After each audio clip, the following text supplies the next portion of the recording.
अस्सलाम वालेकुम बेबस, कैसे हैं आप सब। आज मैं आपको नमकीन गोश्त बनाना बताऊंगी। काली मिर्चें और नमक वाला बहुत ही मज़ेदार और जायकेदार गोश्त बनता है ये, और बहुत मज़ेदार और आसान रेसिपी है। तो इंशाल्लाह जो है आपको बहुत पसंद आएगी, और आपने लाइक भी करना है, शेयर भी करना है, सब्सक्राइब भी करना है, और घंटी को भी दबाना है ताकि मेरी हर रोज़ नई वीडियो आपके पास आ जाया करे। तो शुरू करते हैं। बिस्मिल्लाहिर्रहमानिर्रहीम। जिसके लिए ये हमें अदरक और लहसुन चाहिए। ये मैंने पानी डाल के इसका पेस्ट बना लिया। और ये 1 चम्मच नमक है, और 2 चम्मच खुश्क धनिया है, और ये 2 चम्मच काली मिर्च है। 1 गिलास पानी और 1 कप ऑयल जाएगा इसमें। तकरीबन 2 किलो हमारे पास गोश्त है, 1.5 से 2 किलो गोश्त है। तो करते हैं, आसान रेसिपी है। चले आए। गोश्त धो के अच्छी तरह से पानी निकाल दिया था। ये नमक और ये सूखा धनिया, काली मिर्ची अभी नहीं डालेंगे। तो मेरे साथ ही आप रहिएगा, मैं बताऊंगी कब डालनी है, कैसे डालनी है। पहले नहीं डालनी, ध्यान दीजिए दोस्तों। और ये पानी जाएगा।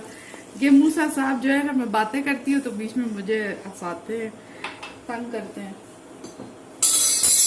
और ये अदरक लहसुन,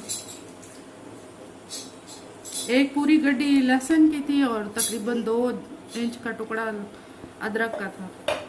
ये अब बस हम इसको चम्मच हिला के, तो कुकर को हम तकरीबन 15 से 20 मिनट को हल्की आंच पे इसको रख देंगे, हल्की आंच पे।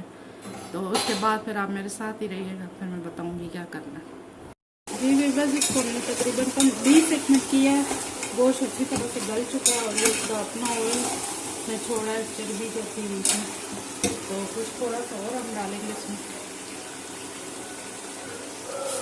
आधा सा कप और डाल देंगे।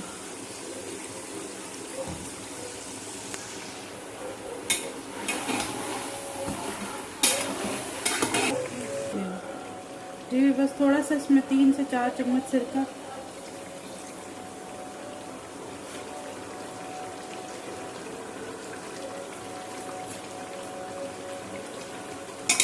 माशाल्लाह से सिरके की बहुत प्यारी खुशबू आती है। सिरके से जायका बहुत अच्छा हो जाता है।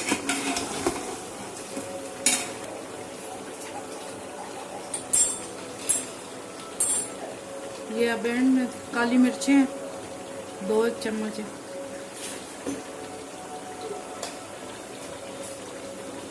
बस अब इसको ज़्यादा हमने नहीं बनाना, तकरीबन ये हुआ है, पका हुआ है। काली मिर्चों के बाद ज़्यादा नहीं इसको पकाना। ऑयल भी इसने छोड़ दिया और अच्छी तरह से गल भी चुका है। तो बहुत ही लजीज बना है, माशाल्लाह से बहुत प्यारी खुशबू आ रही है। आप लोगों ने ये ज़रूर ट्राई करना है, और दुआओं में याद रखना है आपने, और अपना ख्याल रखना है, और ज़रूर ट्राई करना है। अल्लाह हाफिज़।